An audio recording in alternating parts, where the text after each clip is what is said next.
আপনার সেই উক্তিটি মনে আছে, যেখানে বিখ্যাত ঐতিহাসিক ও দার্শনিক থমাস কার্লাইন বলেছিলেন, the country that has the steel has the gold. আমরা আগেই বলেছি যে জামশেদজি এই লাইনটি দ্বারা এতটাই প্রভাবিত হয়েছিলেন যে তিনি লাইনটি ডায়েরিতে লিখে রেখেছিলেন। তখনও হয়তো তিনি জানতেন না যে এই লাইনটি সমগ্র ভারতবাসীদের জীবন বদলে দেবে। যেই দেশের কাছে স্টিল থাকবে সেই দেশের কাছে সোনাও থাকবে। আজকের দিনে হয়তো এই কথাটির কোনো অর্থ দাঁড়ায় না, কারণ ভারতের কাছে আজ সোনাও রয়েছে আর লোহাও রয়েছে। কিন্তু 1850 সাল নাগাদ জামশেদজি লোহার গুরুত্ব বুঝতে পেরেছিলেন। যদি ভারতে লোহার খনি পাওয়া যেত এবং স্টিলের প্রোডাকশন করা যেত, তবে ভারতের একটি বড় জনসম্প্রদায় রোজগারের পথ পেত। ভারতকে লোহার জন্য অন্য দেশের প্রতি মুখাপেক্ষী হয়ে থাকতে হতোই না, উপরন্তু বহু লাভও হতো। যবে থেকে জামশেদজি থমাস কার্লাইনের এই বক্তব্যটি শুনেছিলেন, তবে থেকেই তিনি একটি স্টিল প্ল্যান্ট নির্মাণ করার স্বপ্ন দেখতেন। কিন্তু সেই সময় তিনি তার কটন মিলের জন্য এতটাই ব্যস্ত ছিলেন যে অন্য কোনো কিছু করার সময়ই পাননি।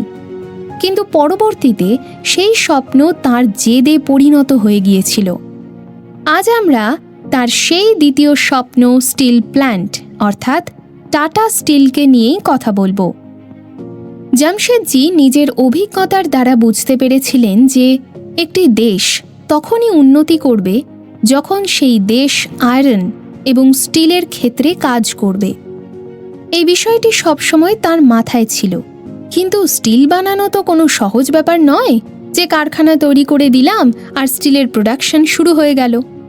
সবার প্রথমে প্রয়োজন ছিল একটি লোহার খনির, তারপর সরকারের অনুমতির, তারপর কারখানা তৈরির জায়গা এবং শ্রমিক। এসব কিছুর জন্য তিনি একটি সুযোগের অপেক্ষায় ছিলেন। 1882 সালে যখন জামশেদজি প্রায় 43 বছর বয়সী ছিলেন, তখন একটি স্টাডিতে বলা হয় যে চান্দা জেলায় লোহার খনি পাওয়ার সম্ভাবনা রয়েছে। এই চান্দা নাগপুরের কাছাকাছি এলাকা ছিল। জামশেদজি একবার সেখান থেকে কয়লা এবং লোহার স্যাম্পল নিয়ে এসে সেগুলো টেস্টিংয়ের জন্য জার্মানিতে পাঠিয়ে দেন।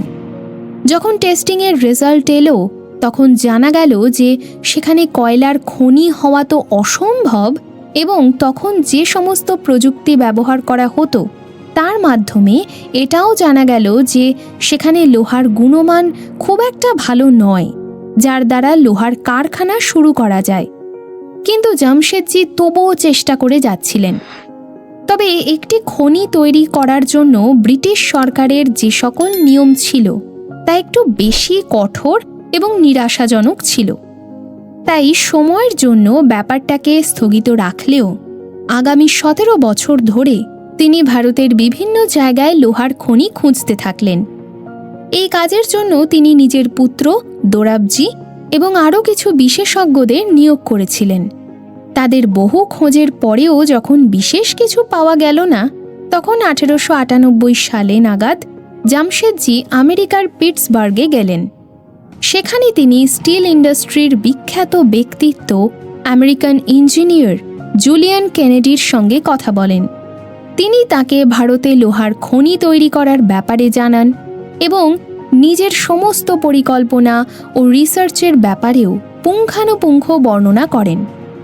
কেনেডি তখন তাকে বলেন যে এই কাজটা খুব একটা সহজ নয়, এর পেছনে বহু সময় এবং অনেক টাকা খরচের ব্যাপার আছে।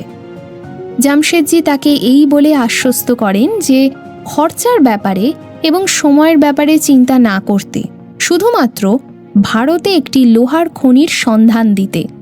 কেনেডি তখন তাকে খনির সন্ধানের জন্য চার্লস পেজ বেরিংয়ের সঙ্গে দেখা করতে বলেন এবং কারখানা তৈরির সমস্ত দায়িত্ব নিজে হাতে নেবেন বলে কথা দেন। জামশেদজি তখন নিউ ইয়র্কে চলে যান চার্লসের সঙ্গে দেখা করতে। জামশেদজির সঙ্গে চার্লসের প্রথম সাক্ষাতেই জামশেদজি নিজের কথার মাধ্যমে এবং নিজের স্বপ্নের প্রতি জেদের কারণে চার্লসকে ভারতে আসতে রাজি করিয়ে ফেলেছিলেন।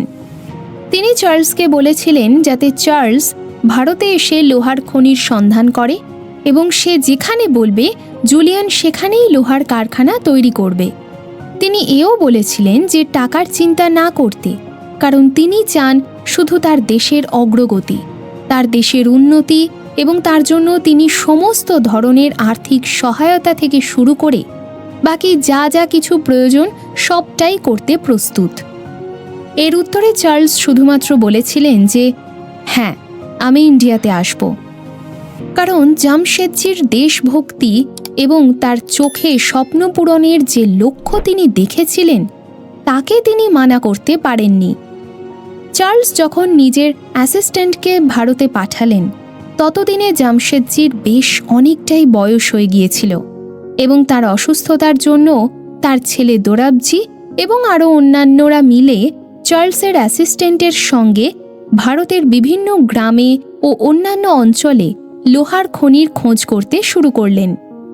ওনারা দুর্গে একটি জায়গার সন্ধান পেয়েছিলেন, কিন্তু সেখানে জলের সমস্যা ছিল। সেখানেই প্রায় 50 বছর পর ভারত নিজের স্টিল প্ল্যান্ট শুরু করেছিল।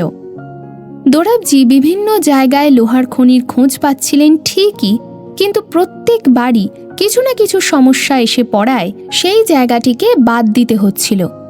1899 সালে মেজর মাহুম, যিনি পরবর্তীতে জেনারেল হয়েছিলেন, একটি রিপোর্ট লিখেছিলেন।